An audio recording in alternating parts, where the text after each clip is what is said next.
Le 15 octobre 2022, je terminais ma première saison de compétition. Celle-ci s'est clôturée avec 2 top 3. Cette expérience a été très enrichissante, mais ce fut le plus gros challenge de ma vie. J'ai terminé ma sèche à 74,5 kg, j'étais écorché, bien proportionné, mais je manquais clairement de masse musculaire. L'objectif est bien clair. Je dois absolument faire passer mon physique sur une autre dimension, où je ne me battrai plus pour un top 3, mais bien pour être premier. Cette amélioration prendra beaucoup de temps car c'est du culturisme naturel. Nous voici 1 an plus tard, 15 kilos plus lourd, avec un physique qui a bien bougé. Retracer mon quotidien dans ce que je considère ma plus belle prise de masse.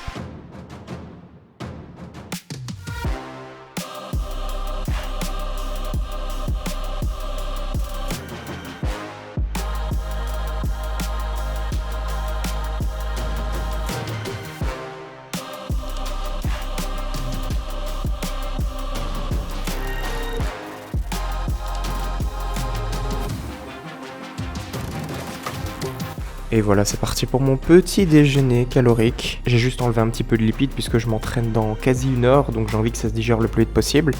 Voilà, c'est toujours un rituel, je crois que c'est le même petit déjeuner depuis mai, juin. On chipote pas, c'est pas ouf, mais moi je veux des résultats, donc je prends sur moi.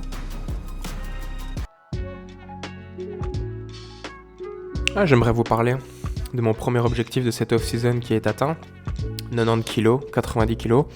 Donc je suis vraiment très content. Première fois que ma condition est aussi bonne en fait, 90 kg, faut être honnête.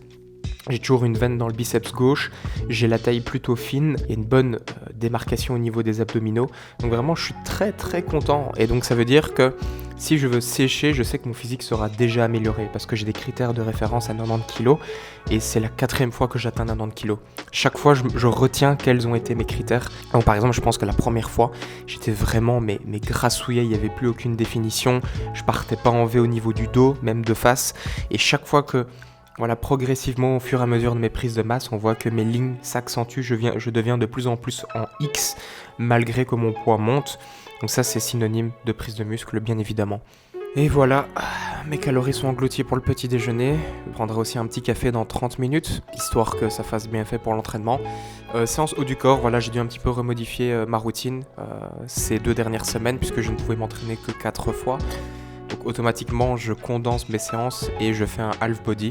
Bon là les gars, c'est la meilleure façon de déguster un café. On le fait nous-mêmes en espresso. Alors je mets plus ou moins 13 grammes. Voilà, on aplatit comme ça. En 2 minutes, top chrono, j'ai un des meilleurs cafés, même meilleur que dans les commerces, parce que je le sers vraiment vraiment fort et donc moi j'aime bien quand c'est très très amer, très corsé et je le fais comme je veux ici, donc ça c'est top.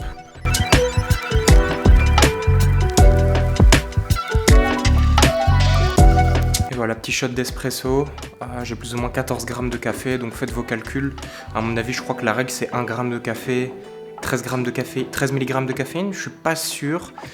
Du coup, je suis à 150 mg de caféine, quelque chose comme ça.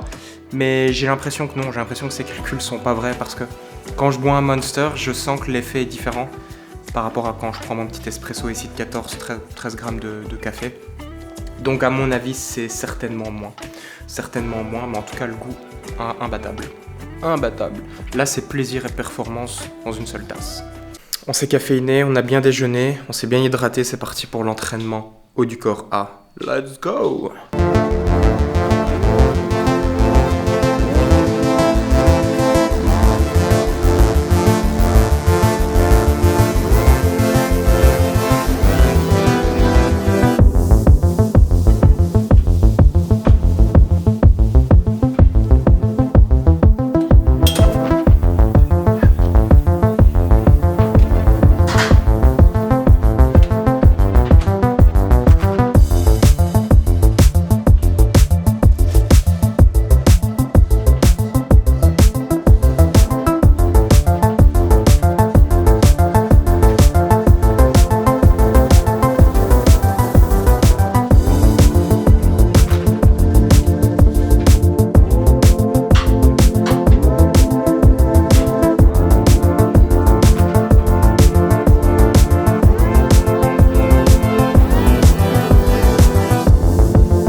sont extrêmement frais aujourd'hui, donc je viens de commencer par les dips.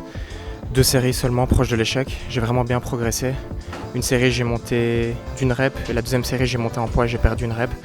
Là ici, j'enchaîne avec un mouvement dos, donc je fais toujours en alterné entre pec et dos quand je fais une séance haut du corps pour vraiment mieux gérer la fatigue intra-session.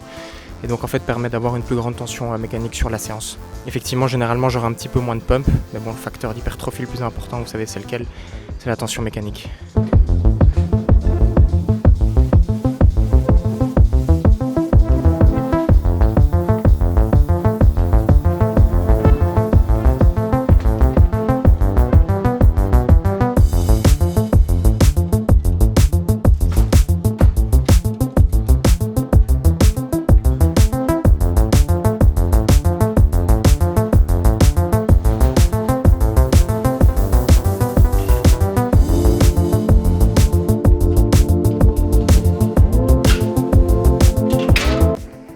Je mets un petit tapis pour gagner en amplitude.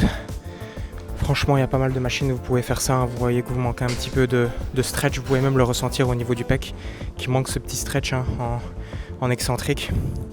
Et ici, je le sens vraiment fort. Et donc la machine, elle est exceptionnelle. Je l'aime vraiment bien. En rajoutant le tapis, elle est encore mieux. Donc je l'ai customisé, je l'ai amélioré. Donc voilà, je vais attaquer ma série de chest press ici. 5 à 10 en termes de tranche de répétition. Je vais aller à 0 arrière. Il y a un de mes clients, Guillaume, dédicace à toi. Tu voulais voir du 0 arrière ici sur la chaîne, donc c'est parti.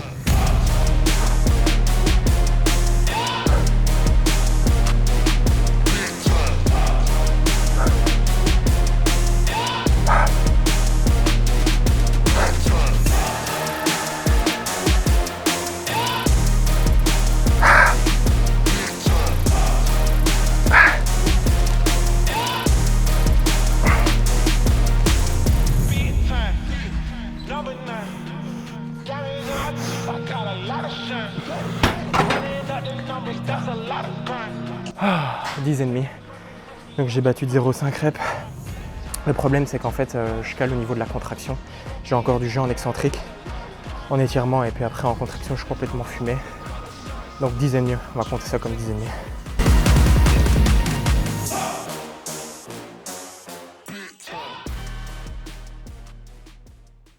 Le 29 octobre 2023, j'ai atteint mon deuxième objectif de cette off-season, qui est un 4 plaques par côté au Romanian deadlift, donc 180 kg.